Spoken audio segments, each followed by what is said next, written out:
because I do think the perfect time to have seen Hammer was the weekend that it came out in 1972 in a theater filled with young people. Yep. As sort of a communal experience. Mm-hmm. The second best time to see it would have been during the golden age of Blockbuster. Yeah. Where you and your friends, you get together and you buy some food and beverage of choice and you make a night of it where we would get like 3 of these films. Because, much like this one, they come in about an hour and a half. Mm-hmm. So they're not long. You don't have to do this. Because it's not a lot there. YUNKJunk! Hey, welcome to the Micheaux Mission, 2 men, 1 podcast, every black film ever made. My name is Len, a.k.a. the Bat Tribble. And as always, I'm joined by my partner. Hey, this is Vincent Williams. Tonight, folks, we are continuing our look at those rumbling, two-fisted movies from the 70s we like to call Action August. That's right. We're introducing people to our friends, Jack Johnson and Tom O'Leary. That's right. And they got busy in 1972, where the mission will be parked for the next 3 weeks as we bring you reviews of some action-packed films from the days of quote-unquote blaxploitation, starting with Fred the Hammer Williamson, Vonetta McGee in Hammer. From 1972, Vincent's selection for this stop on the Micheaux Mission as we are streaming live from YUNKJunk, Philadelphia's premier video podcast palace, to all social media points. That means Instagram, that means X, that means Facebook, and of course, YouTube, where each and every one of you are delighting us with your huzzas from the chat. Hello, missionaries. Good evening, one and all. And look, Vincent, along with Robert Monroe and Aaron Fry and all of our regular contributors in the chat, we are hearing from the UK. All right. Hey there, Mr. Carpenter. Welcome. See you. Good to see you. All right. How are you doing, Vincent? I am fine. These waning days of summer. I know, man, but we got to get the last minute trips in and stuff like that. And, this is maybe the first summer that I did not fire up my grill at all. Really? Nope. I didn't turn on my grill. Any particular reason? I think it's mostly because, no, I don't. I guess for a minute it was like crazy hot. I was about to say, I know we caught that heat wave. You just couldn't go outside. Could not go outside. Right. But I guess opportunities come up. I did more than a few weekend trips and stuff like that. Sure. I just didn't get the opportunity to. Yeah, and you look up and the summer's gone. Right. Yeah. You know what I mean? Absolutely. But you're not a huge grill guy. I mean, enough. I enjoy the grill. Did you turn it on this summer? Yeah. Oh, okay. Yeah. Oh yeah. Well, now I feel bad. I do like stuff cooked over fire. Okay. So do you do just the typical burgers and dogs, or you throw No. salmon? I do chicken. I've done fish, vegetables. Okay. Every now and a couple of times felt a little spicy. Did like a short rib. Of course. Yeah. So, all right. You got a gas or? I have both. Oh, la-di-da. Yes. Excuse me. Yes. I have both. Yes, I have a gas grill. You want to do something real fast. But then I feel like actual grilling is the charcoal. Okay. So yeah. Excuse me. I only have charcoal. Look, if you have to have one. Yes. I've actually never had a gas grill. Yeah. All right. Let's get into our show. Okay. We've got a mean show for you tonight. Look. Action-packed. It's August. It is. And that means we are going to start with your emails. or as we like to call them, Missives from the Missionaries. So what else is going on, Lynn? we have emails, Vincent. Ooh, Missives from the Missionaries. Ooh. Ooh. Ooh, Missives from the Missionaries.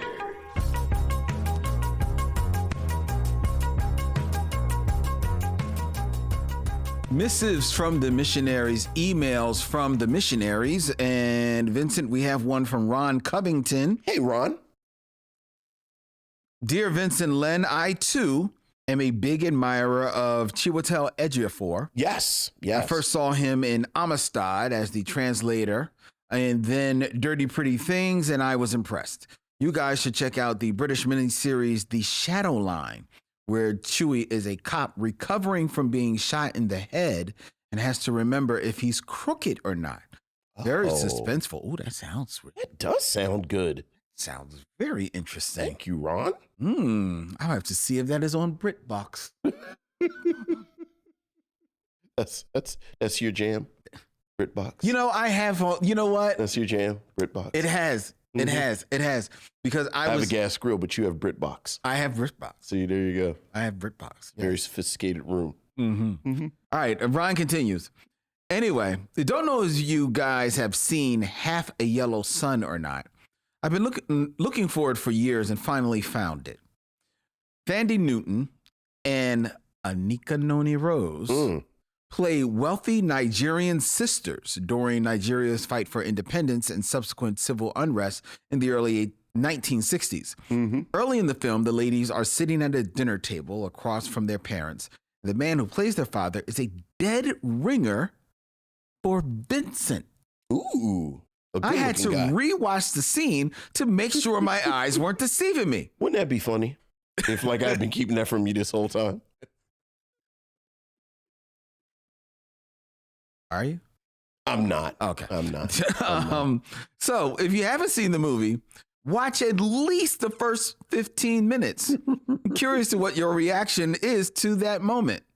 That is very interesting. Okay. It's based on a famous novel and features a very effective, understated turn from John Boyega. Okay. All right. Sounds like a great cast. That sounds like a very great cast. And if you are a fan of John Boyega, I invite you, Missionaries, to join us here in Philadelphia on Wednesday, October 23rd, when the Micheaux Mission and the Be Real Black Cinema Club will be continuing the Be Real Micheaux screening series at Bryn Mawr Film Institute with 2011's Attack the Block. Yeah. A sci-fi / horror classic. One night only, on the big screen, starring John Boyega. Yes, sir. Coming your way. Tickets on sale right now at brynmawrfilm.org. It's going to be a good time. Oh, yeah. Yeah. All right, Ron Covington continues. In one of your episodes, you were discussing what makes a leading man as opposed to a character actor. Okay. Where do you think Chiwetel Ejiofor falls in that regard? He's done strong leading man work in Red Belt and Sunday Morning, but also strong supporting work in The Boy Who Harnessed the Wind, which he also directed, as well as Children of Men and Inside Man, just to name a few. Keep the conversation going. I love it. Ron Covington. Yeah, what do you think? Chiwetel Ejiofor, leading man, character actor. I think that he is,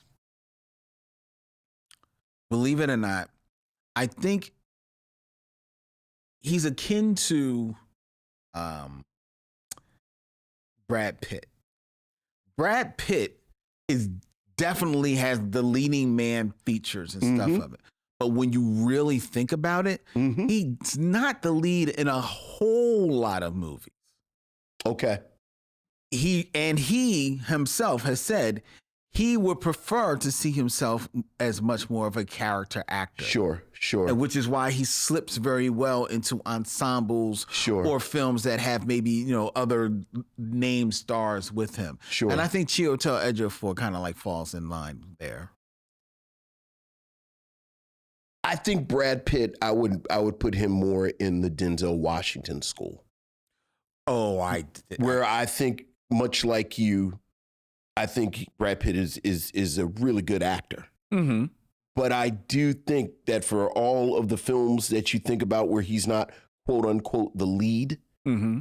you can't take your eyes off of him. Yeah, but like, in fact, a lot of the times when he's playing not the lead, he's actually playing the good-looking guy. Okay, that's fair. Which, you know, is kind of a cheat.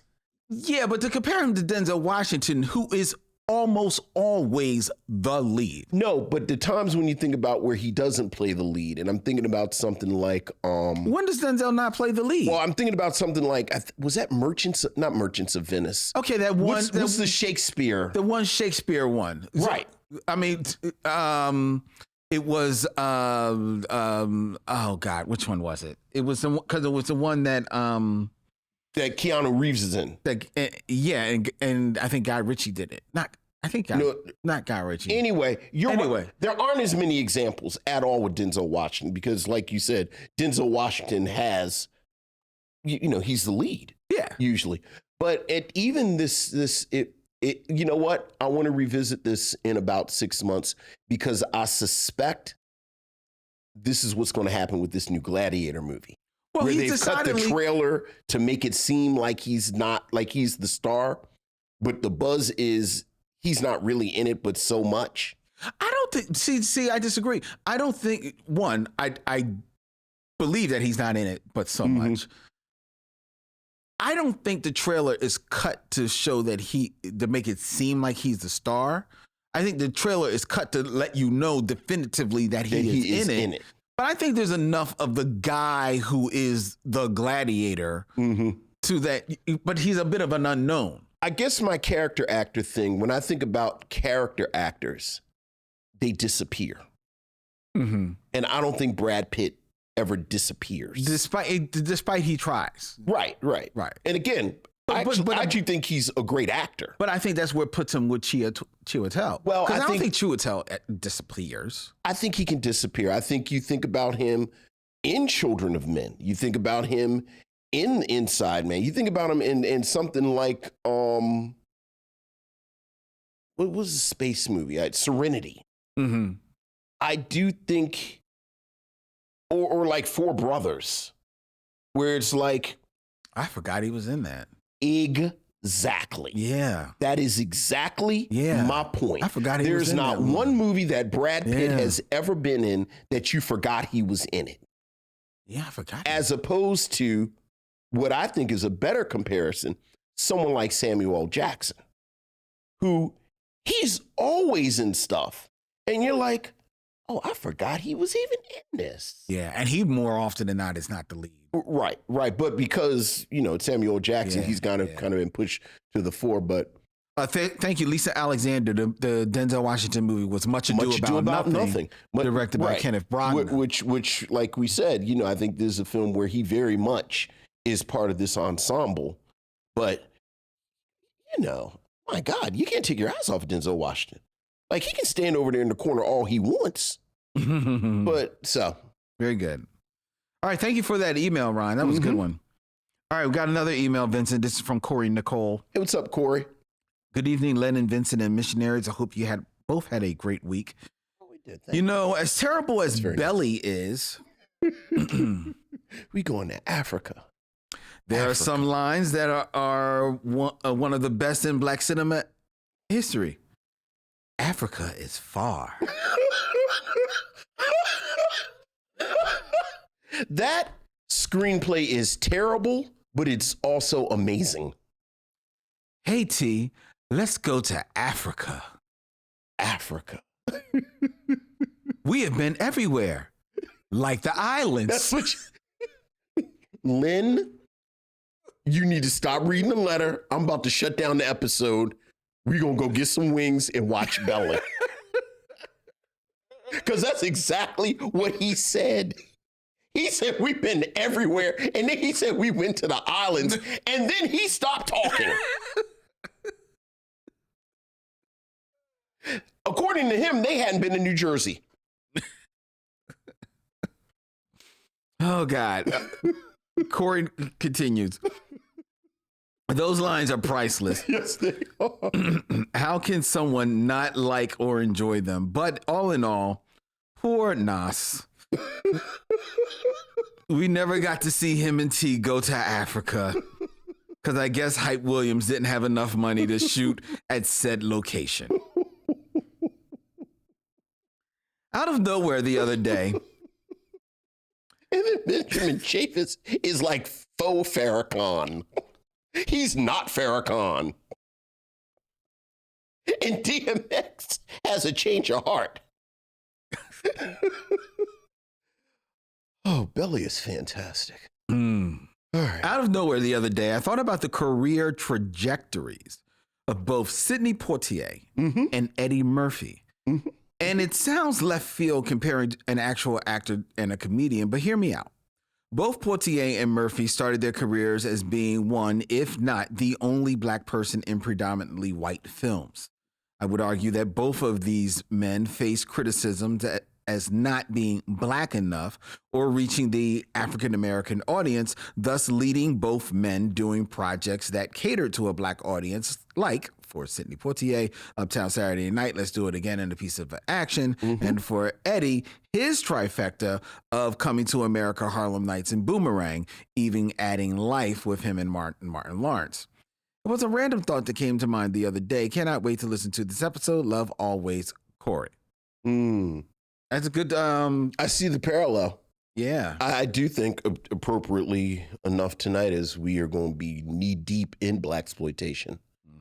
I do get the sense that old black Hollywood had to sort of catch up to these new sensibilities that seem like they came out of nowhere after Sweet Sweetback's Badass Song. Not to say Sidney Poitier didn't want to make these movies with Bill Cosby, but I do wonder if there had been as much gas in his tank to make these movies if it wasn't for this changing black context. Yeah. Whereas I think Eddie Murphy, there was a part of him that always wanted to make Boomerang and these movies. And you know, it always seemed like Eddie Murphy just had more fun.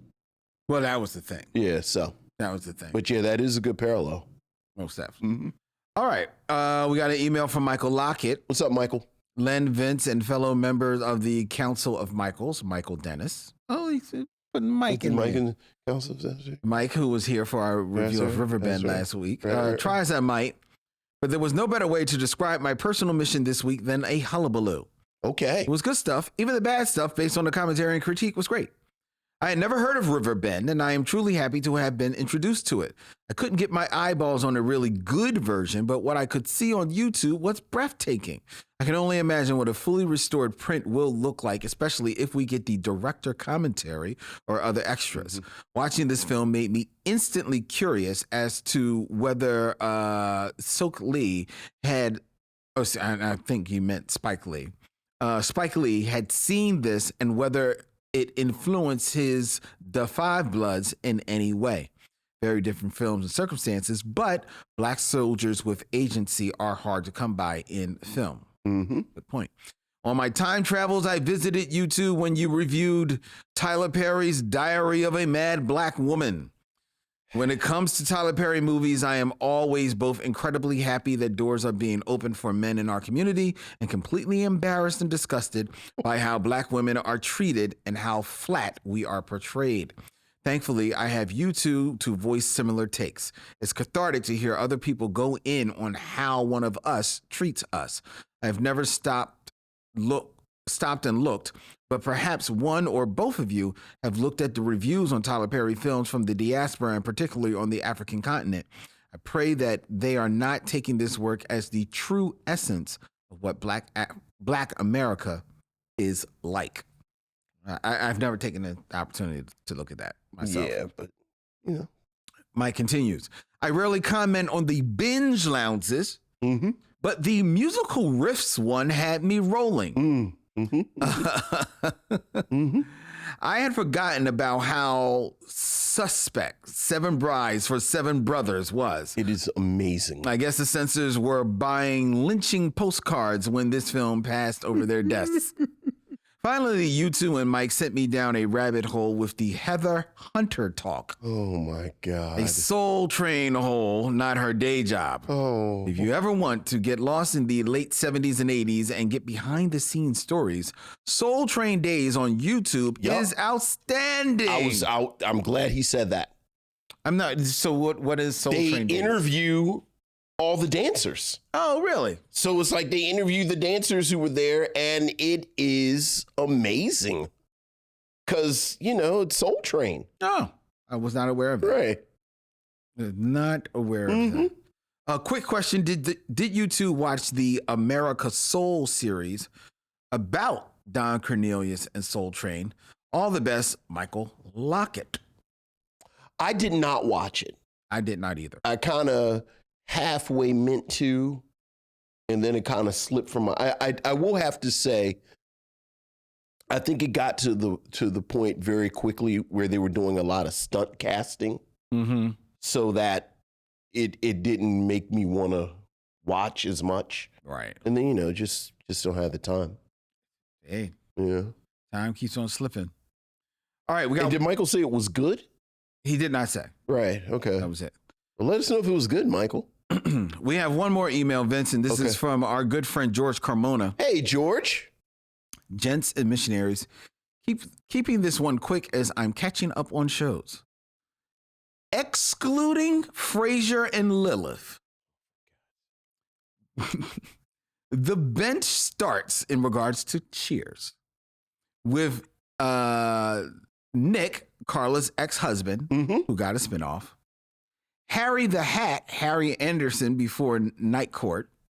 Ladies' man Paul, he was a big dude who got hot women. That was Paul. He became almost a semi-regular in the last few seasons, yes, because they were chubby chasers. Kelly, who was Woody's girlfriend and soon wife, he made a song about her, Kelly, Kelly, Kelly, Kelly, Kelly, Kelly. And in a stretch, Vera, Norm's wife. We get a lot of about her without ever seeing her, only topped by Niall's wife, Maris. Have a great show, gents. Well, thank you, George. Thank you, George. Supporting my argument about the Cheers bench versus the Cosby show bench. No. I mean, those were 4 solid choices. I mean, still a lot of room on the bench. It's nice to have room to sit. So, the more here's the thing. The more I thought about it, Cosby does that bench you're talking about. I don't think it's as deep as you believe. Fine. But we're going to move on. That is our emails. Thank you. Our missives from the missionaries. If you would like to hear your email read here online, no promises because we get a bunch that we don't read. But email us at micheauxmission@gmail.com. That's micheauxmission@gmail.com. All right. And it is time for me to announce that this episode of the Micheaux Mission is brought to you by our good friends at BetterHelp. If you are ever thinking of trying out therapy, give BetterHelp a try. They can be reached at betterhelp.com, HELP, and you can use promo code MM for 10% off of your first month. All right? All right. And now it is time for us to move on into the top 5. All right. Who's your top 5?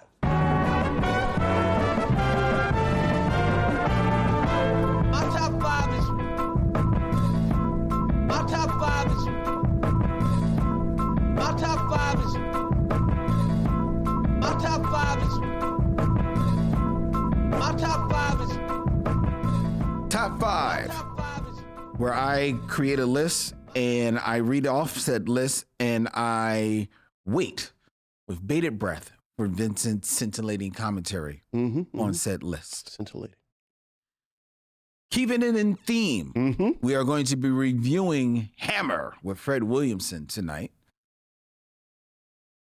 Hammer is actually the nickname of Fred Williamson. Yes. Who was a former football player a professional football player, and that was his nickname in football. Do you know why he got his nickname, the Hammer? Not only do I not know that, what I was about to ask you was he good?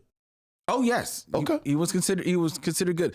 I don't believe he's in the Hall of Fame, and I think it's because he ultimately got bored with football, which is why he quit football. Okay.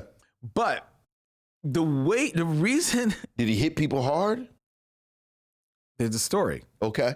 So he found his way backwards into football. Okay. I think he was a little bit into track, but then he was a big guy, so they said like, dude, play football. And he's like, I don't want to play football.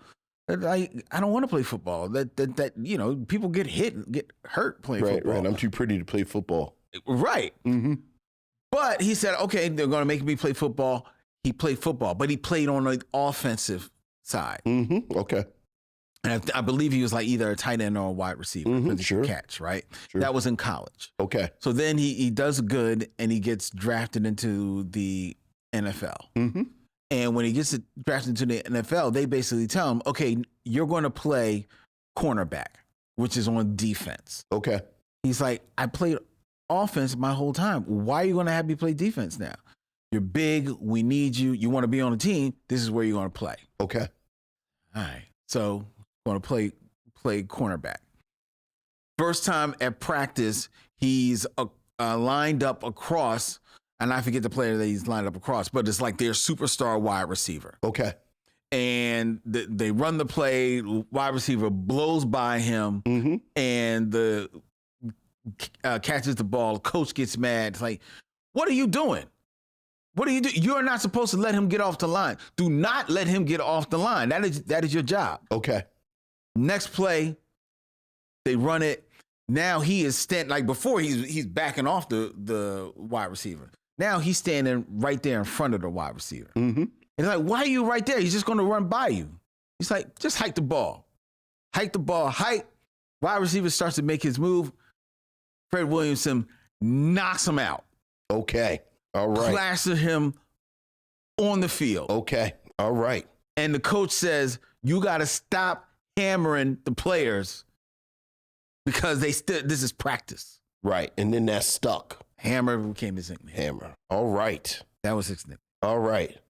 There have been many hammers. Many hammers who may or may not have hurt them. Right. Okay. So, Vincent. Yes. I put it upon to you to choose. Choose. Who is the one that deserves the nickname Hammer? I've probably already shown my hand. We will see. Yes. We shall see. Starting with an honorable mention. Okay. At number 6. Okay, that maybe you may choose. Okay. But we don't know. Well, it depends on who the honorable mention is. This honorable mention is from... Can I touch him? You can. Okay, then I'm probably not going to choose him because the one that I'm going to choose, you can't touch him. Okay. This honorable mention was a former member of the Philadelphia Flyers, 2-time Stanley Cup winner. 2-time Stanley Cup winner, Dave Scholes. Okay, he was also called the Hammer. He was also renowned as one of hockey's best enforcers, who actually holds the NHL record for the most penalty minutes in a single season at 472. Well, good for him. He earned the nickname the Hammer for his aggressive style of hockey and was one of the most notable enforcers on the Philadelphia Flyers' famous Broad Street Bullies, winning 2 Stanley Cups in 74 and 75. Okay, good for him. He was also the Hammer. All right. All right. So you don't have to make your selection now. Okay, I'll wait. But he's an honorable mention. Right, so he's right, not really, I don't believe he deserves to wait to the end. Hold my applause to the end. Right. Right. Okay. But do you have any commentary on Dave? I don't. Are you familiar with the man at all? Look, man. Okay. All right. Number 5. Number 5. We are going to the world of mixed martial arts. Sure. Where we have... Everyone knows how much Vince loves the MMA. So, yes. we have Mark the Hammer Coleman, Okay, all right. who is was the tournament champion of UFC, the Ultimate Fighting Championship. Tournament champion of UFC 10 and 11, who actually was the first UFC heavyweight champion. And in UFC 82 was inducted into the UFC Hall of Fame. Okay. He is credited with proving the abilities of wrestlers, actual wrestlers, to dominate in the developing sport of mixed martial arts, and with being one of the first in American MMA to use the strategy that he coined, ground and pound, successfully. Sure. So much so, earning him the moniker Godfather of Ground and Pound. But did he turn that mother out? Is the real question. He did not turn any mothers out. Okay. All right. All right. All right. Next we have number 4. Number 4. We're going to the world of professional wrestling. Sure. Because we know how much Vince likes the wrestling. Wrestling, as it were. Yeah. Who's the wrestling hammer? For Greg the Hammer Valentine. Right. Now, I actually liked him. Yes. Yeah. One of the toughest, most rugged competitors ever to come down the pike. Oh, yeah. Greg the Hammer Valentine more than carried on the tradition first established by his legendary father, the late Johnny Valentine. Over 5 decades, Greg held more than 40 championships, and was also inducted into the WWE Hall of Fame in 2004 and the Professional Wrestling Hall of Fame in 2016. And he denoted his nickname, the Hammer, for his vicious elbow drop. That's right. That he would now, drop down. question. He was a pre-WWE wrestler. Yes, as a matter of fact, among his championships, he won the NWA United States Heavyweight Championship. Yeah, he's an old school dude. NWA World Tag Team Championship, which he held at one time with Ric Flair. Yeah. Oh, yeah. Yeah. I was, Greg the Hammer Valentine, he was never I guess he was enough of a star. Right. But and then the thing about him, and he was old school, he didn't really have a big gimmick. No, he came out in a nice robe. Right, he came out right, but that was it. Right, like his gimmick was he would actually beat you up. Yes. Yeah. Despite and it always was weird.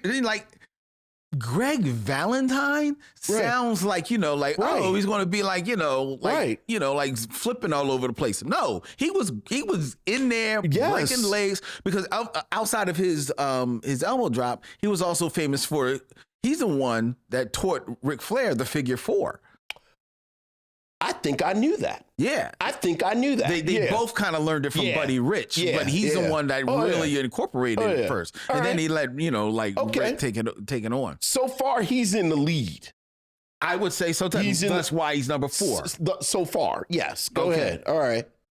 Number 3. It's a little bit of a cheat. Okay. Founded in 1934, Hammer Films.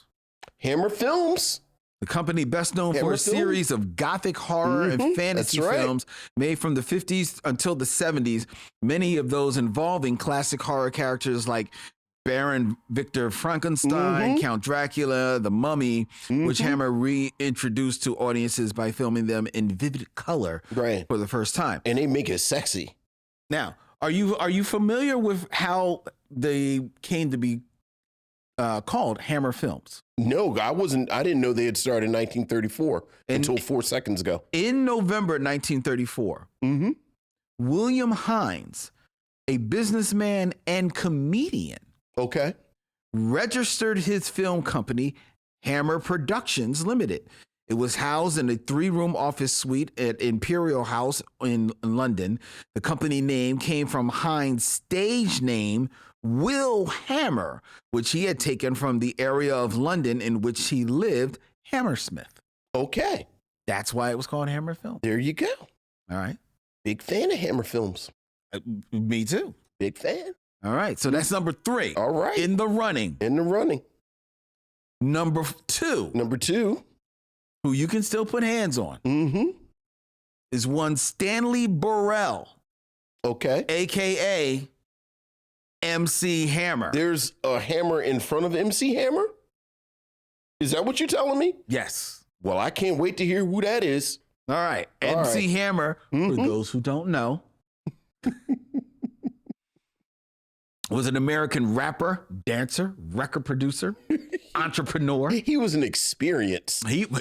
Like you really had to be there. You really had to. You really did. You know, it's interesting. I was thinking about this when I was compiling this list. You know how people always, when they start evoking the name of Michael Jackson, Sure. not long after they start evoking the name of Prince. There was a moment in time, folks. It was brief, relatively, but there was a moment in time when the person giving Michael Jackson a run for his money as the biggest entertainer in the world was MC Hammer. Lynn, and he had some receipts. One of my hip hop hills, and I have gotten to knock down, drag out fights about this in barbershops, backyards, and various gatherings all up and down the East Coast through the 90s, that I said if I had to choose between going to see Hammer and fill in the blank of MC that we all love and adore, I said, I'm 100% going to see Hammer. Like, Hammer is going to give me my money's worth. Well, that's a very true. show. That's very true. Like, obviously, Eric B. and Rakim are better. But if I only got $50 and I'm going to see a show, I'm going to see Hammer. I'm going to see Hammer. Yes. I don't know if he beats everybody in your for me. Look, but he tops a whole lot. Look, you gonna get a damn circus with MC Hammer in 1993. That's very, very, very true. Hammer, just to continue with his bona fides. A multi-award winner, he is considered a forefather and pioneering innovator of pop rap. Yeah, And is the first hip hop artist to achieve diamond status with his album Please Hammer Don't Hurt 'Em. Hammer Don't Hurt 'Em. BET ranked Hammer as the number 7 best dancer of all time.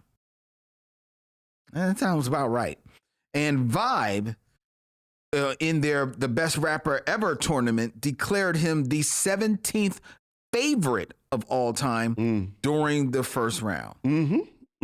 And like Vincent said, MC Hammer was indeed an experience. Now, I'm curious, because he was an experience. It was an experience. But the world turned a little bit on his music. Yes. At one time. Right. And then he did fall into he had some financial difficulties that he seems to have, for the most part, climbed out of. And part of it was it seemed like he was taking care of half of Oakland. Yes. Has they done a complete 180 on MC Hammer? I think they have. I'm actually waiting for an MC Hammer anniversary tour deal. Like I don't know what year Please Hammer Don't Hurt 'Em came out, but like this is like the easiest money that all these people are making, the 20th anniversary, the 30th anniversary, and it's like the best money ever to make. And I am halfway waiting for a big Hammer tour. It came out in 1990. Right. So next year it'll be 35 years. Yeah. I'm 100% waiting for it. And then, I also have to say the thing that I've also enjoyed over the past 15 years is MCs telling stories about Hammer. Being on the road with Hammer, yeah. And how Hammer apparently was about that life. like Redman and Outcast and Third Base. Like everyone has stories about Hammer wasn't no play toy. Oh yeah, like he was a real dude. There was a time, folks, when the pop, rap started losing its shine. So Hammer got a little not gangster. Gangster would be. Oh, the two videos for Pumps in the Bump are amazing. He got a lot more edgy. And the reason why it was easy for him to go there, because that was closer to the real Hammer. Right. That was the real Hammer. Right. That was definitely closer to the real Hammer. He likes a girl with the pumps in the bump. Yes, he does. Now, you seem surprised that there is another I cannot wait to see above. the Hammer above MC Hammer. Okay. This Hammer, who you cannot put your hands on. Okay. Unfortunately. Nickname Hammer, or perhaps better known as Hammering Hank Aaron. Oh yeah. Did they call? I didn't know people called him the Hammer. Well, Hammer was his nickname, but then they also call him Hammer and Hank. Okay. Yeah. Of course. At the time of his retirement, Hank Aaron held most of baseball's key career power hitting records. He broke the long-standing MLB record for career home runs held by Babe Ruth and remained the career leader for 33 years. He had 24 or more home runs every year from 1955 through 1973 is one of only two players to hit 30 or more home runs in a season at least 15 times. He holds the MLB record for the most career runs batted in, extra base hits, total bases. He's also third all-time for career hits, fifth in run scores. He is one of only four players who have at least 17 seasons with 150 more hits.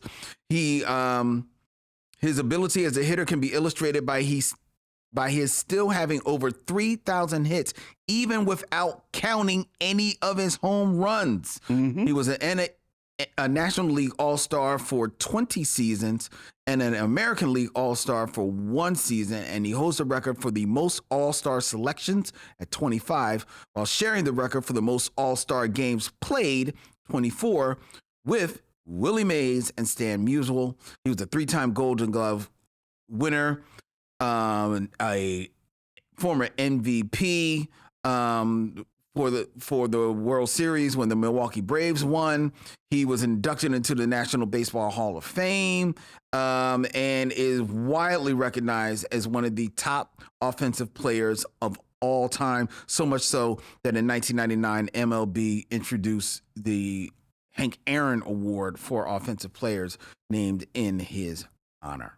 He was also gifted with the Presidential Medal of Freedom in 2002. Yeah. Also, is that where Hammer got the name from? Yes, because he was a fan. Right, because he was an Oakland A's bat boy. Yes. And yeah. Okay. Yeah, of course. Now, of course, I hear you. Yeah. And I agree that of all the Hammers, Hank Aaron is Hank Aaron. Of course. An argument can be made for, I think, the person who you were going to choose. MC Hammer. MC Hammer. Yeah. And the argument is this. Don't argue with him about it, though. No, because he would definitely say. He would pick Hank Aaron. He would pick Hank Aaron. And you want no issues with Hammer. Right. Right. But the argument can be made, but just like you said, Hank Aaron, who unfortunately passed away in 2021,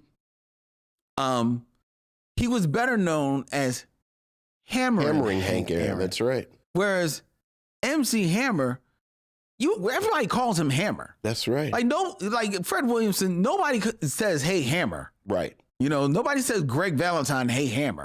They say Greg. Hammer, they call Hammer. That's right. So the argument can be made that Hammer actually owns it, and I will put up the defense for him that he's holding it because his idol. He's holding it for Hank Aaron. It's no longer here. I like that. All right. Okay. All right. Well, those are some mighty hammers. Mighty hammer. Mighty hammer. All right. All right. We're going to continue with the show, All but right. we're going to be reviewing tonight Hammer from 1972. Mm-hmm. And as we have been doing as of late, and Vincent had said that he enjoys, we are going to be staying here in 1972 for the next couple of weeks, for the next couple of films, which will be announcing at the end of the show, are also from 1972. So we will be touching on some of the more, interesting pop culture things that happened in 1972. Mm-hmm. But getting out of the way, one of the things that we have been touching on is people that we lost this year of 1972. And I thought it was also interesting because 1972 is, so long ago, to also touch on some of the people who came to us in 1972. Oh, yeah. So, in 1972, unfortunately, we lost Micheaux Jackson. And speaking of baseball legends, the great Jackie Robinson. Jackie Robinson. They both passed away in 1972. Jackie Robinson, of course, the one of the first, arguably one of the first black players to cross the color line in professional baseball and smashed it. Yeah. So much so that his number 42 is retired by all of Major League Baseball. And Micheaux Jackson is the goddess of gospel music. Will be done. Trouble the water. That's what I always say. There you go. Born in 72. In 1972. Man, you want to talk about a roster of greats. We have, I'll work my way up. Marlon Wayans. Yeah. Of the Wayans, who I believe is the youngest of the Wayans. Of the brothers. Of the brothers, yeah, yes. Sure. He was born in 1972. We also had born in 1972 the comedian Chris Tucker. Okay. We also had music producers born in 1972. We had Timbaland. Okay. As well as Jermaine Dupri. Okay. All right. Born in 1972, Diana Ross gave birth to Tracy Ellis Ross. And Maya Rudolph. Okay. All right. We were gifted with her. Yeah. From your girl. Oh, yeah. The great Minnie Riperton. The world of rap. Man, look. Talk about, how's this for a concert of Born in 1972? Okay. Common. Nice. Busta Rhymes. Nice. Biggie Smalls. Nice. Good year. That's a good concert. Good year. That's a concert and a half, dog. Also born in 1972, we have Shaquille O'Neal. Okay. All right. And Thandie Newton. Tondeway Newton. All right. Excuse me. Tondeway Newton. Born in 1972. And if that wasn't enough, we have in superstar category Dwayne Johnson and Idris Elba. Isn't that weird that Marlon Wayans is the same age as Idris Elba in The Rock? That is exactly what I said. Yeah. That is exactly what I said. I heard him talking a couple of weeks ago, and it, like, you always forget how old Marlon Wayans is. Because he's like the perpetual little brother. But yeah. Well, you forget how old he is, but that then makes you remember how long ago In Living Color was. Right. When he was just the kid. Right. And then you have to remember that Marlon Wayans, here's a bit of trivia that some people may not know, was at one time cast to be Robin. Yeah. In Batman film. Returns. Batman Returns. Right. The Michael Keaton. Right. So if he's cast to be Robin in 90. Right. Yeah. No, I hear you. But it is. That's crazy that he's as old as Idris Elba. Yeah. You know, that's crazy, right? All right. So it is now time for us to get into the Game of Kings. Game of Kings. And that would be 6 Degrees of D'Urville Martin.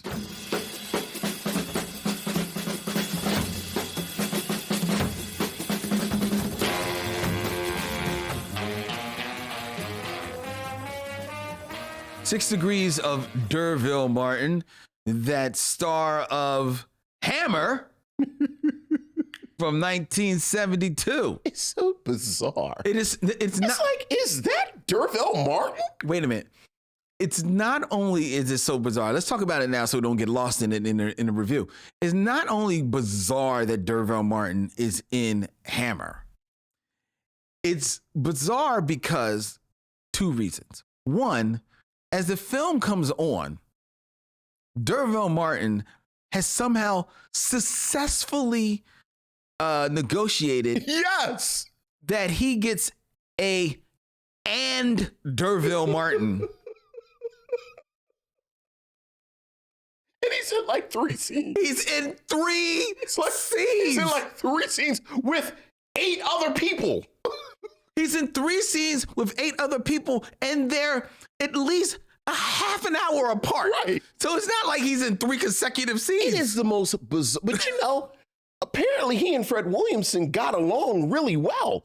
He's in like all of the Fred Williamson movies. But I'm sorry, go ahead. What we got? It's bugged. It is so bugged. Because when you see D'Urville Martin, I was like, oh, he's a nice little part in this movie. What do you think it's going to be like Black Caesar? And he's going to be like the sidekick. Nope. All right, go ahead.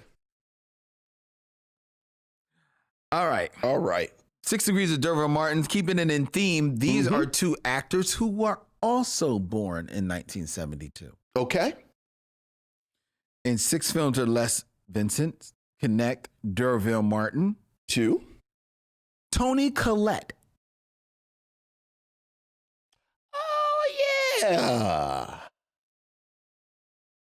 Toni Collette. Mm-hmm.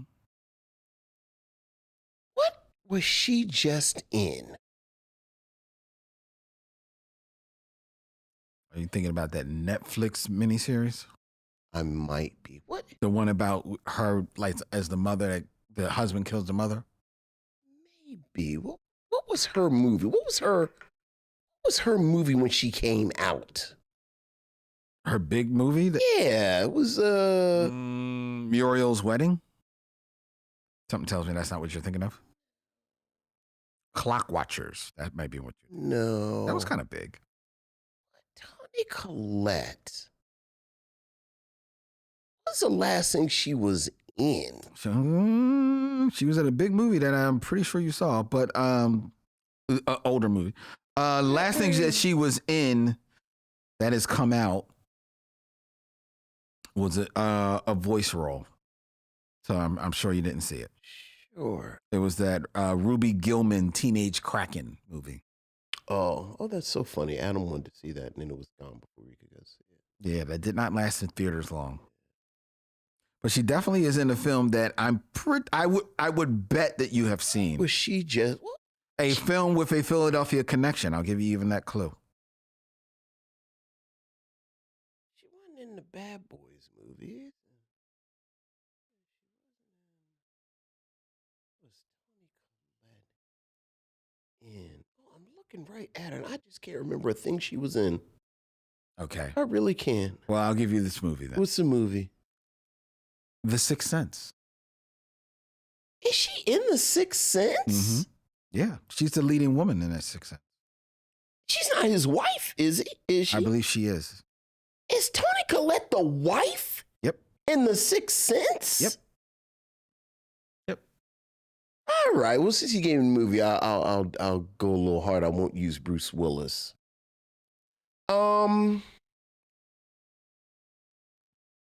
She's actually nominated for Best Supporting Actress for her role. All right. Well, let's do it like this. D'Urville Martin is in Following Up Black Hand Style with Dick Anthony Williams. Dick Anthony Williams is in Mo Better Blues with Denzel Washington. Denzel Washington is in American Gangster with Russell Crowe. Russell Crowe is in Gladiator with Jaquan Phoenix. I never forget it. I always forget how to pronounce it. Joaquin Phoenix. And then Joaquin Phoenix is in Signs with M. Night Shyamalan. And then M. Night Shyamalan is in Sixth Sense. Very good. You're right. Very good. Yeah, I figured it'd take the long way home. I guess I could have. What's the little boy's name? Haley Joel Osment. Yeah. Could have done him. I think I'm wondering if the movie that you were trying to pull, Shirley, Toni Collette, was Little Miss Sunshine. She's in that as well. She playing that? I believe she plays. Did she play the wife? Yeah. God, talk about somebody vanishing in a role. Yeah, I love Toni Collette. I remember every single member of that family except her. Really? She looks different in a lot of different movies, though. Yeah. She's okay. I loved her. Did you ever watch The United States of Terror? No. That was a good show. Okay. She was good in that. Toni Collette, that's a good one. And the miniseries that we were thinking of, I just wanted to look it up, The Staircase. Okay. All right. So there you go. All right. Very Who good. else was born in 1972? In 6 members or less, connect D'Urville Martin to Elizabeth Berkley. Oh, Elizabeth Berkley. Mm-hmm. Oh, the bad thing is, last thing I'm thinking about her is Du Bois. Oh, is she in The Boys? Yeah, is it? Yeah, remember she was breastfeeding Homelander. You know, I don't think I ever clocked that was Elizabeth Berkley. That was Elizabeth Berkley. All right, so Elizabeth Berkley in movies. What she was in? Well, you know her infamous movie. It was not Showgirls. Yeah. Oh, right, she is right. So Showgirls. Bad thing is, I don't know who else. Oh, you're right. You know what? I'm looking here. Right, you're right. I'm thinking about somebody just said. I'm thinking about Elizabeth Shue. Elizabeth Berkley is in Showgirls. Yeah, because she's not in The Boys. Sure. She's in Showgirls. And what else is Elizabeth Berkley in the movies? Showgirls. It's a shame none of those. She's also in another Saved movie. by the Bell movies never made it to the movies. She's in a couple of films that I don't know whether or not you saw, but they were nice sized films. What was the last thing she was in? Last film she was in Elizabeth Berkley. was Women in Trouble from 2009. Oh, but I hope those women figured it out. Shame they were in trouble. What's this? Yeah, what is she in? Because I know she kind of wasn't around for years, and then she started to come back around. Well, she was in a Woody Allen movie, The Curse of the Jade Scorpion. Oh, yeah, I had left Woody Allen alone by then. She was also in, oh, that's not the movie I thought it was. She was also in, from 1999, a film I believe you saw. Which would be? It's been referenced here a few times. Any Given Sunday. Who is she in Any Given Sunday? Good question. She's not high on the call sheet, so. I mean, it's like 30 ways to get to Any Given Sunday. Yeah. Yeah, let's go ahead. Wrap that up. Let's see if there's an interesting way to get to Any Given Sunday. Okay, here you go. Any Given Sunday. She plays a high-priced escort who provides Tony with a girlfriend experience. You know what? I do remember her because she's only in like one scene. Yeah.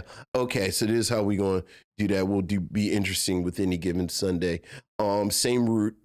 Derville Martin, Dick Anthony Williams, but Dick Anthony Williams is in Mo Better Blues with Samuel L. Jackson. Mm-hmm. Samuel L. Jackson is in one of the greatest films that's ever been made, and hopefully it is in the National Registry of Great Films. And if we send another probe out into space, it should be on the probe as the culmination of our artistic efforts as a people. And that would, of course, be Deep Blue Sea. Of course.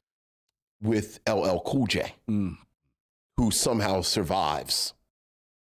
And then LL Cool J is, of course, infamously in Any Given Sunday with Elizabeth Berkley. Very good. Mm-hmm. Mm-hmm. Very good, Vince. Is Kyle MacLachlan in Showgirls? Someone said Kyle MacLachlan was in Showgirls. He was in Showgirls? I believe he is. Oh, well, hell, I could have talked about Dune. I didn't get a chance to talk about Dune. I didn't get an opportunity to talk about Dune. I missed a Dune opportunity. Oh, darn. I missed a Dune opportunity. The spice must flow, Lynn. The spice must flow. It is now time for us to get... These geniuses took like these apex predators and made them smart. To get into our review of Hammer from 1972.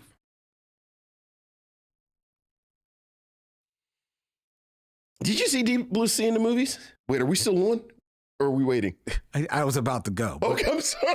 I was going to take 5 minutes. We were going to talk about Deep Blue Sea while the cameras weren't running. I'm sorry you all had to see that. I love that dumbass movie. I have not seen the movie in a long time. It doesn't. It is a dumbass movie. It is a very dumbass movie. Did you see it in the movies? I did see it in the movie. So you had no idea about what was coming? No, we didn't. Lynn, I laughed so hard when it happened. Like, I missed maybe the next 10 minutes of the movie. A lot of people did. Oh. A lot of people laughed. What a stupid movie. A lot of people laughed. Oh, my goodness. I don't know the last time you see it. It's still stupid. Yes. But the effects in the movie are terrible. They are god awful. They're absolutely terrible. They are god awful. You ever see Jaws 3D? I saw Jaws 3D in the movie theater. So did I. I did. I just did a Jaws deep dive with Dylan last week. Yes. I saw Jaws 3D. It's not a good time either. It's an equally dumbass movie. A lot of dumbass shark movies. There's a lot of dumbass shark movies. There probably is actually only 2 good shark movies. It's Jaws, it's open water. And that's it. And then that's really it. That is it. And then the rest of them. A dumbass just shark get movie. some brew but yeah, and then Deep Blue Sea is the greatest film that's ever been made, though, in the history of film. The Sharknado. I don't know. I never really liked the Sharknado. See, you can't be in on the joke too much, which is what Sharknado was. See, Deep Blue Sea, they took it just seriously enough that it made it hilarious. You know, it's funny how we continually deprive each other with the hills that we die on.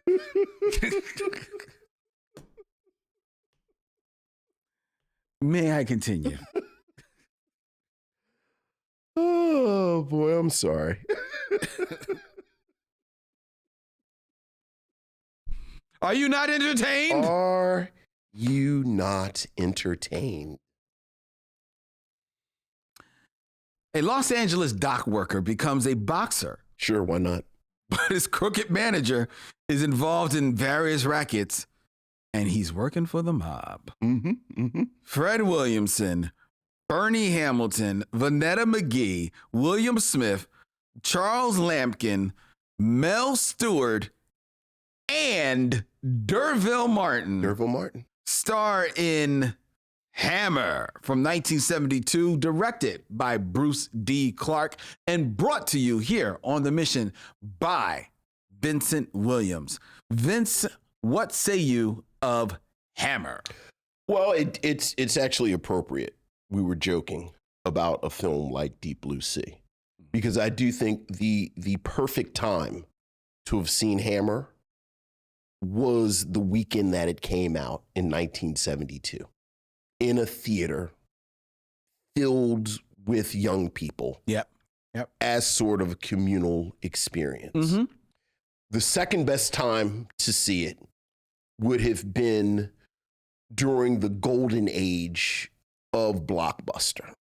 Yeah. Where you and your friends, you get together and you buy some food and beverage of choice, and you make a night of it where we would get like 3 of these films, because, much like this one, they come in about an hour and a half. Mm-hmm. So they're not long. You don't have to do this, because it's not a lot there as far as the film. As you said, as far as the plot goes, Fred Williamson plays B.J. Hammer, who, as you say, he's a dock worker, and the film starts out, lets you know that he is a dock worker who can talk with his hands, Mm-hmm. gets into his fight, becomes, gets recruited by this corrupt manager, mobster, criminal. It's all kind of vague. Very nebulous. All kind of vague. Yeah. And then again, plot wise, we're supposed to follow his journey Mm-hmm. as he becomes a boxer. And using even a phrase like plot and journey is very loose, because this is a film that, again, it's an hour and a half. I think it comes in at an hour and 31 minutes. And that includes the credits. That includes an amazingly long chase scene. Yeah.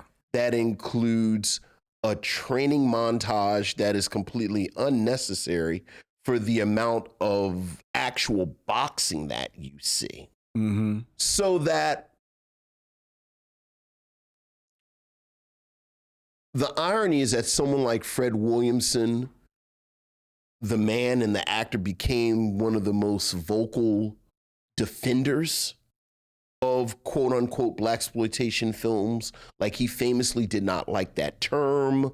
He thought that it was kind of intrinsically racist. Mm-hmm. And people, but there were a group of films that just were not paid that much attention to. Like, there just was not enough attention paid to the construction of the film. And this very much falls under that. And I think, Fred Williamson, you completely understand the instinct to put Fred Williamson in front of the camera. Yeah. Good looking guy, well-built guy, and the film knows it. Like, in the film that's an hour and a half, I think literally he spends half of the film with no shirt on.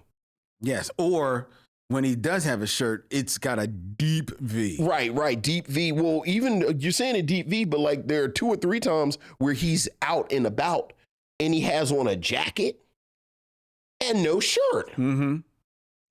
But talking about this lack of attention, this is, I think, our 3rd time or 4th time talking about Fred Williamson. I think Fred Williamson is actually really charismatic. Yes. Like Fred Williamson is the embodiment of that type of man that women want to get with, Mm-hmm. but men want to hang out with. Mm-hmm. Like, he seems like a good dude. Mm-hmm. And this film doesn't capture a lot of that. No. Like I looked it up. This is, technically his 2nd film. I don't know when The Legend of Nigger Charlie was shot, but it came out a couple of months before this. But both of them came out in 1972. Maybe if I squint, Or if I'm feeling generous, I can say maybe the director didn't know what he had with Fred Williamson. But by this point, he had been in MASH, the film, where he was good. He had been on 17 episodes of Julia. Yes. Where you saw him as this leading man.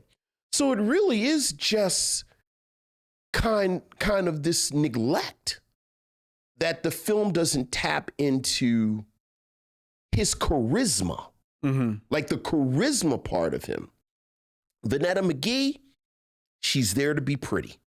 Like her whole job is to be pretty, and she is pretty. But there's no real purpose. You don't really even get an idea of what she's doing. You don't understand why she's involved in this criminal activity, what her connection is to these people. And in her character's defense, I never really got a sense of what this criminal endeavor did. Yeah. Like it starts out and there's this, there's like this deep kind of 1972 mafia type guy who's talking about importing drugs and they're smuggling in drugs. $1 million in heroin. $1 million in heroin. But then that plot point goes away completely. It's gone. Until the aforementioned car chase scene. And then it goes away again. As we said, the whole primary plot is that Hammer is in this corrupt boxing operation. So at some point you know he's going to have to throw a fight. But that doesn't happen until the very end, and even that is almost an afterthought. Yeah. So just as a plot, it's nothing there. Direction wise, there's nothing really going on. No. The fight choreography is nothing. The chase, like nothing is really there. So as this sort of film experience, it's nothing there. Now, as a 70s deal, again, it's 1972, you love it. Are there a couple of things in there that I said, oh, hey, how about that? The main black gangster is played by character actor Charles Lampkin. He plays Big Sid. And Charles Lampkin is one of those actors. He shows up. That kind of shows up. He did a lot of work on television. He would show up in films. And I said, hey, it's that guy. And I do have to say, it was interesting seeing him play a heavy. Yeah. It was like, oh, well, he doesn't really do that much. Along those lines, the person who plays the professor, who's the coach. Mel Stewart. Now that's dude. Love Mel Stewart. The funny thing is, the thing that I love Mel Stewart in the most is Let's Do It Again, where he also plays a boxing coach. Manager. Manager. So, it's like, oh, okay, there. We mentioned Dervo Martin showing up, and it's like, okay, well, sure, that's weird, Dervo Martin. And in one of the scenes that he shows up, he's talking to one character, and quite honestly, it felt like that scene in Airplane, where the two brothers were speaking Jav. Yeah. Because there is a scene where the brothers are speaking Jav to each other. Lynn, I actually had no idea what they were talking about. No idea. Like they were talking back and forth and laughing and you're going to do the cards. You got to have your toes curled. And I was like, what is happening right now? Yeah. I did not know what was going on. Blink and you miss them. Rerun. It shows up in the background. It's like, is that rerun in the background? Pop locking. Yep. Yes, he is. And you know what, Lynn? I have to say, this is a kind of random, bizarre energy that I love about these 70s films.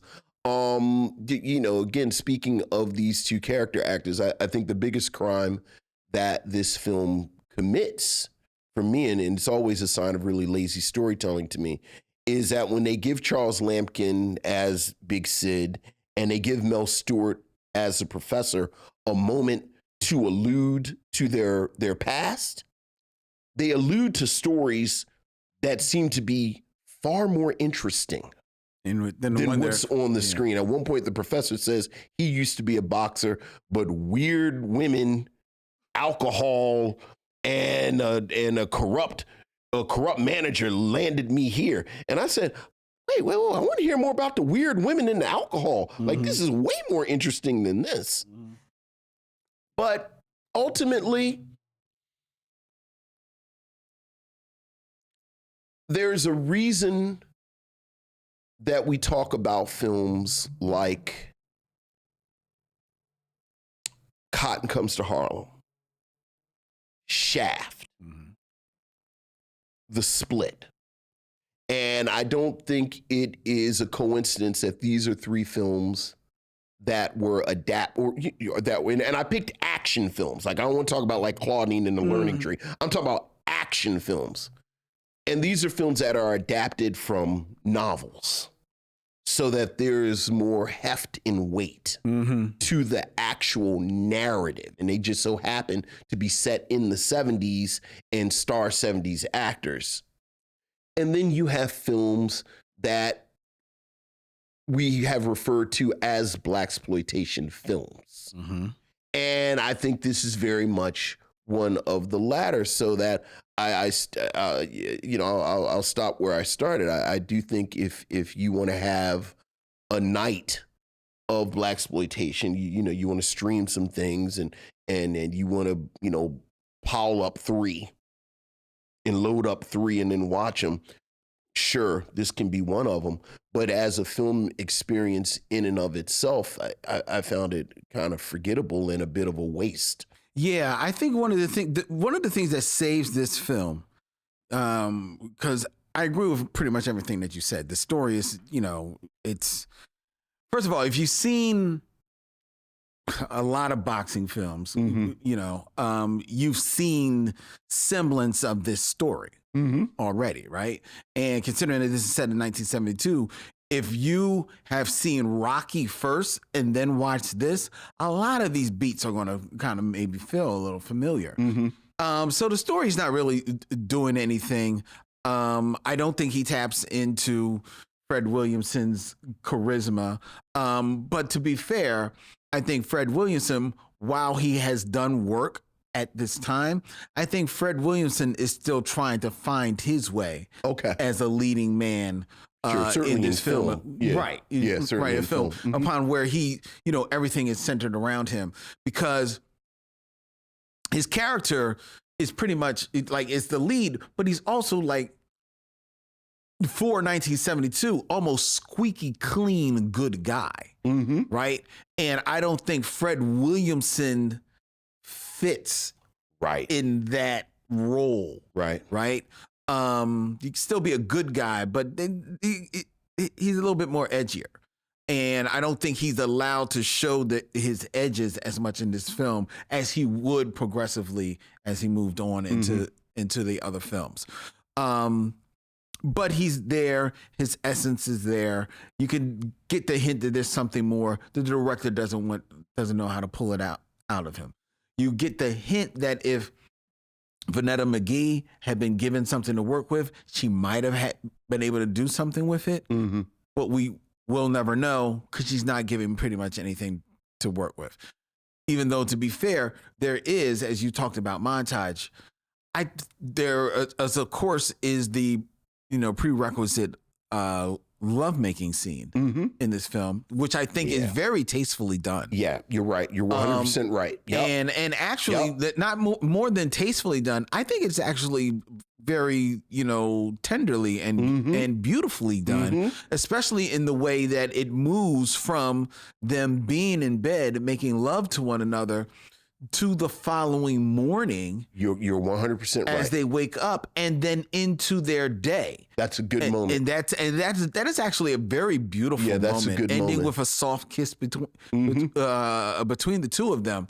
And it is moments like that one, you see that there is a hint of chemistry between the two of them. I don't 100% ever believe them as a couple, but that's more because of the lack of development of her character than anything that they're doing. But that is also a scene where you see what the saving grace of this movie actually is the cinematographer, Robert Steadman. Because the direction, like you said, is nothing outstanding about the direction, but the film looks good. Okay. The scenes are well done. You know, that montage is beautiful. There's a scene of those two just laying in the bed that I think is a gorgeous scene. And it's a scene you don't often see because it is not two people laying in bed, you know, post sex. They're actually just laying in bed in love. Yeah. You know, growing in love with one another. You know, her legs stretched over his waist. It's a beautiful, beautiful moment. So that is the saving grace of this film, is that it is a good looking movie. There are and in a bit of a defense of some of the direction, there are some shots that are interesting in the opening, like you mentioned, where there's a fight at the dock.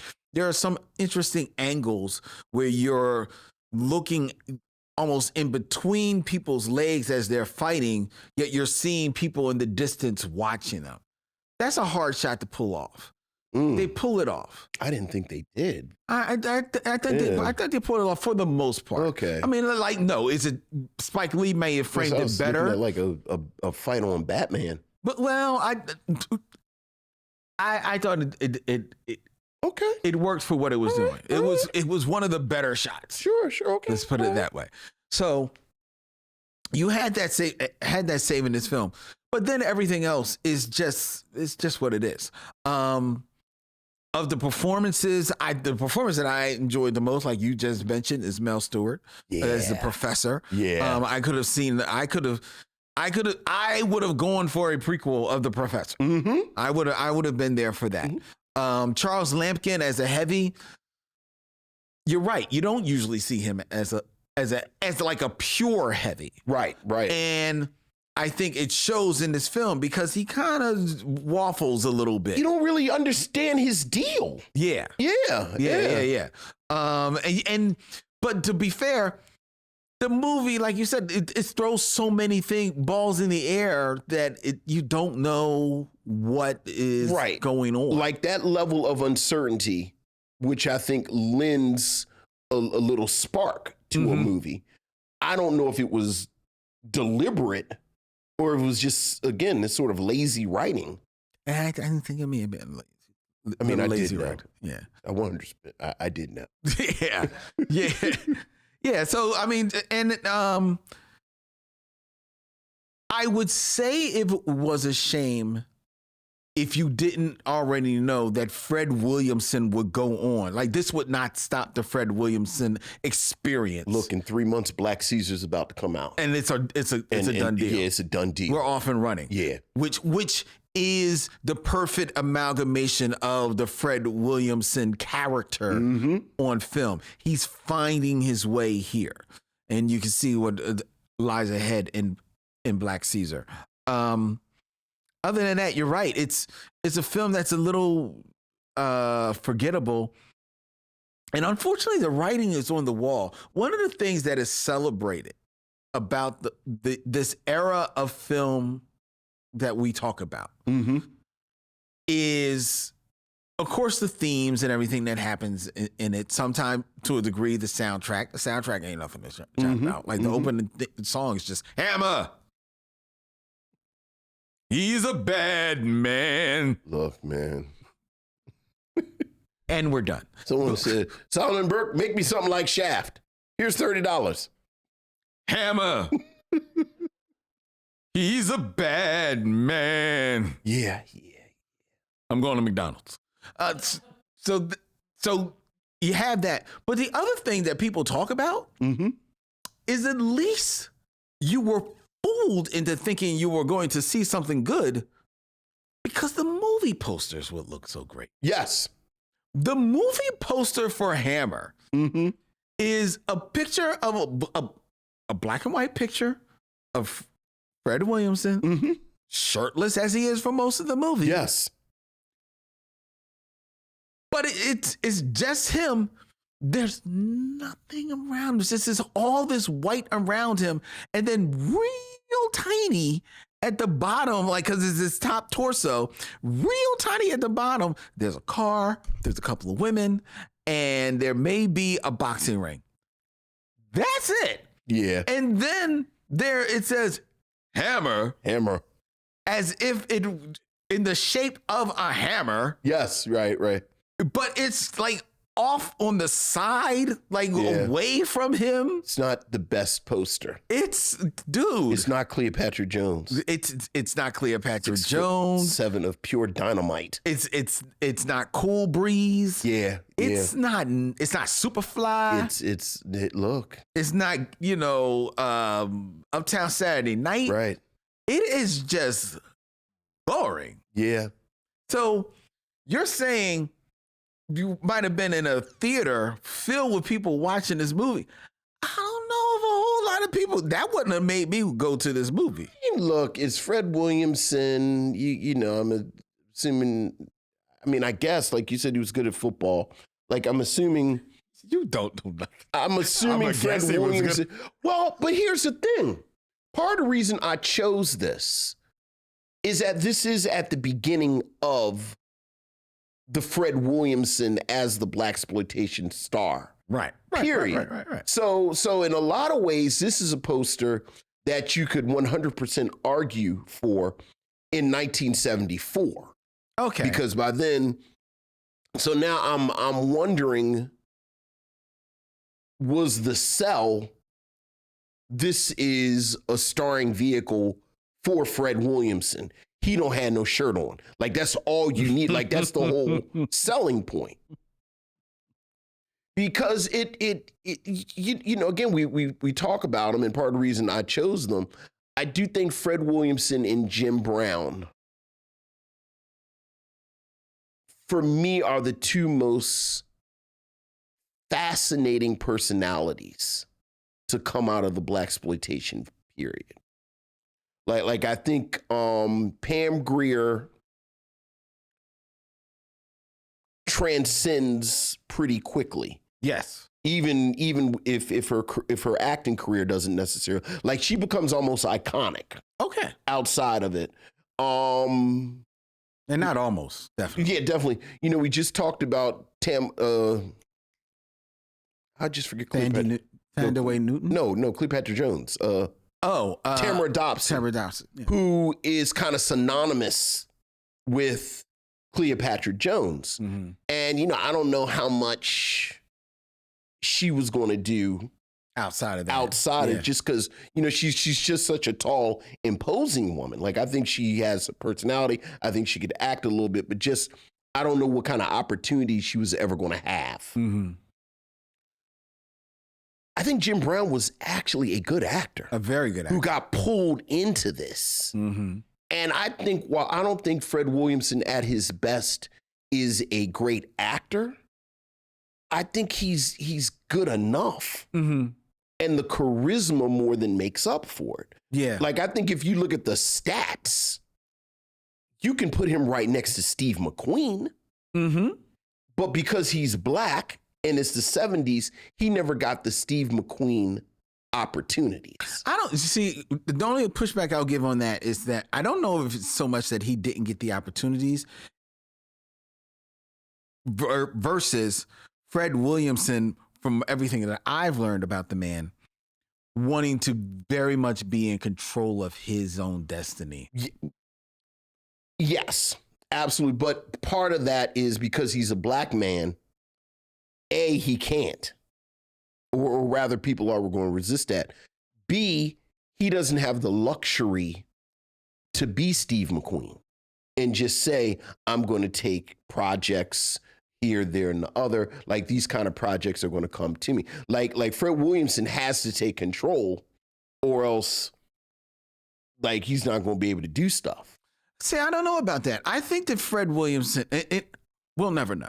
Right. But I think Fred Williamson exuded enough charisma in these films that I would imagine he might have gotten some nibbles to be in some more, mainstream type of fare. As the lead? See, that's the thing. Well, but maybe not the lead. But he's clearly a leading man. Yeah, that's my point. Like, that's my point exactly. Like, how you going to make Fred Williamson play jive-talking black sidekick? Which is 100% what they wanted him to do if he left the blaxploitation world. Well, maybe. I don't know. I could see a world where Fred Williamson is approached to do maybe even same type of film, but for one of the main production houses, because they were trying to dip their toe in this as well. No. But Fred Williamson wanting to be, yes, the lead, and yes. I can see them maybe trying to pull him to be the lead, but Fred Williamson wanting to be the lead and the lead producer. Okay, on there, and them not being willing to give him that. Sure. And that's what keeps him in this realm where he can be the man that calls his shots. Because I'm talking about Steve McQueen. I think he ends up being a good actor later in life. But Fred Williamson very much could have had all those Burt Reynolds roles in the 80s. Yeah. Like, he very much could have been in Smokey and the Bandit. Mm-hmm. But come on. Like, that was never going to happen. No, that was never going to happen, but I don't want to lose this because this is super important. You were talking about the love scene and the little montage afterwards.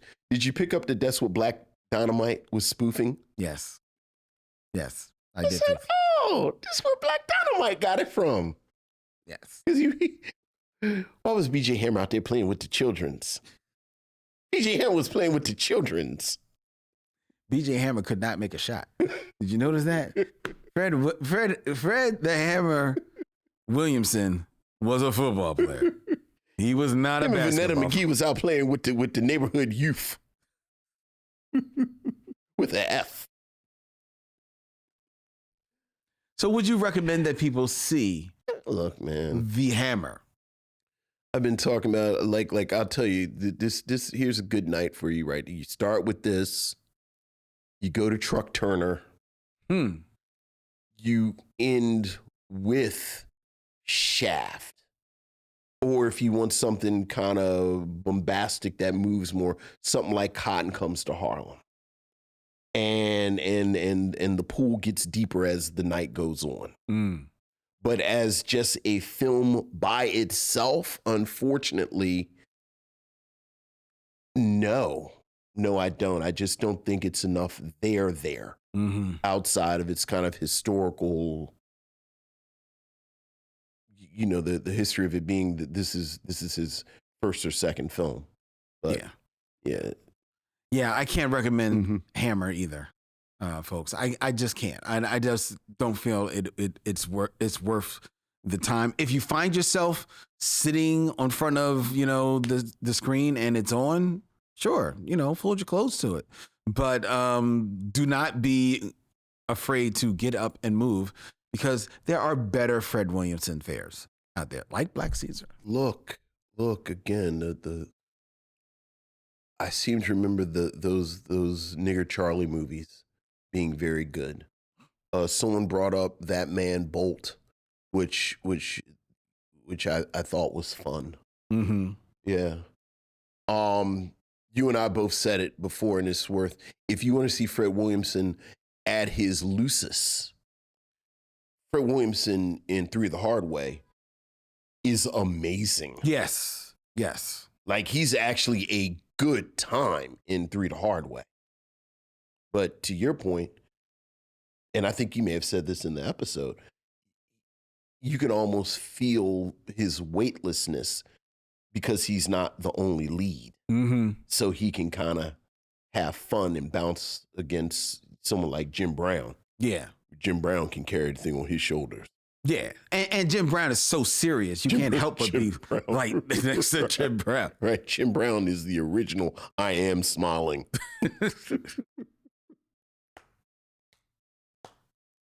I think this is an interesting question, so I'm just going to go here.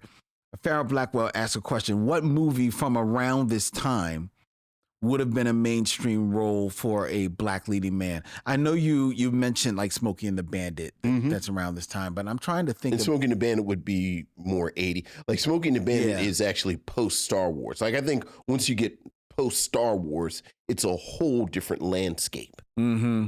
Yeah, I think the problem with a mainstream film around this time, frankly, so you know, the one that jumps in my mind is something like The French Connection, and frankly, Fred Williamson is not a good enough actor to be in The French Connection. I think French Connection is maybe about a year before, or like Dog Day Afternoon. No, right? Like I think I think before 77, a lot of the white films were real heavy. I mean, what year is Bullet? Like I just talked about Steve McQueen. Bullet's around that time. He 100%. I think he could have been in Bullet. It would have been different, but I think he could have pulled off Bullet. Yeah, he absolutely could have been in Bullet. Yeah. Bullet's a good one. Bullet's a good one. I think he could have pulled off Cool Hand Luke. I don't know about Cool Hand Luke. Paul Newman is not doing a lot in Cool Hand Luke. Yeah, like so much of Cool Hand Luke is attitude. Yeah, but Cool Hand Luke, Paul Newman is a lot more. It's a little bit. It's a little deprecating. Yes, and I'm not sure. And maybe it's because we haven't seen it. Right. I'm not sure Fred Williamson has that speed. Well,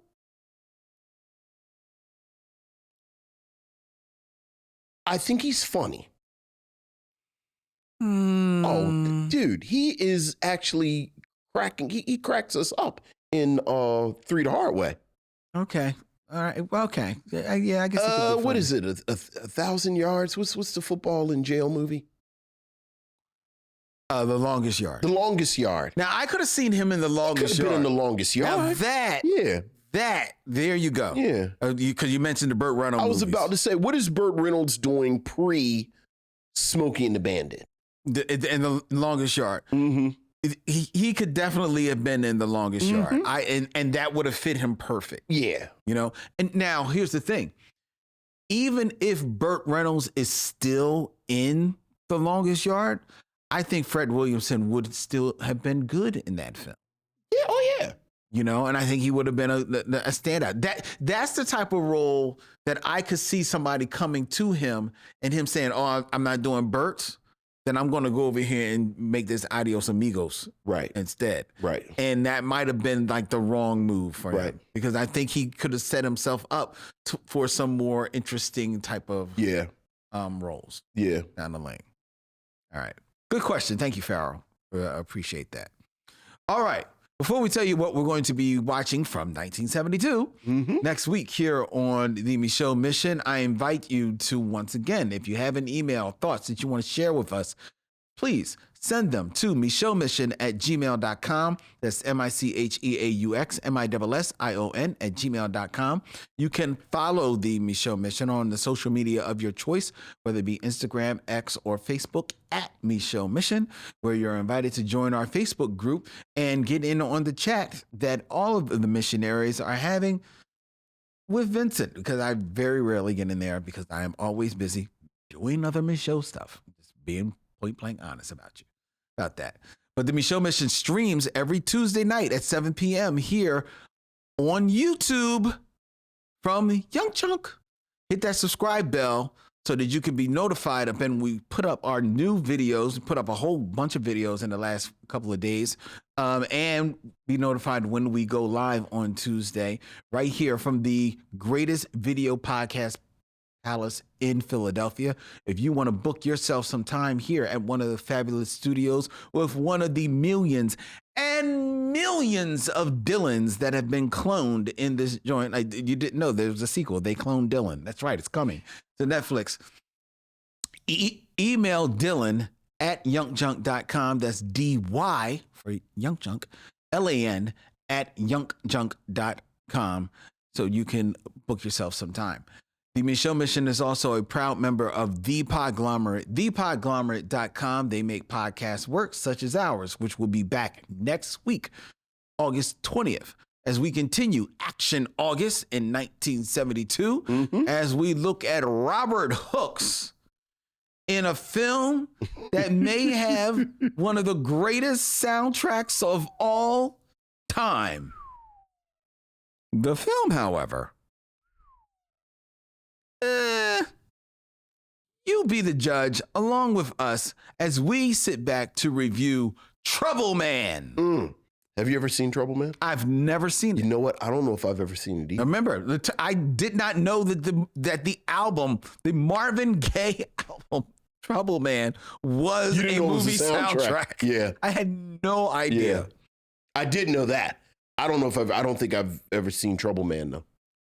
Well, we're going to be watching it and reviewing and talking about it next week here on the Micheaux Mission. Until then, he's Vincent, I'm Len, and in parting, we say, we'll see you when it's time to meet again. YUNKJunk!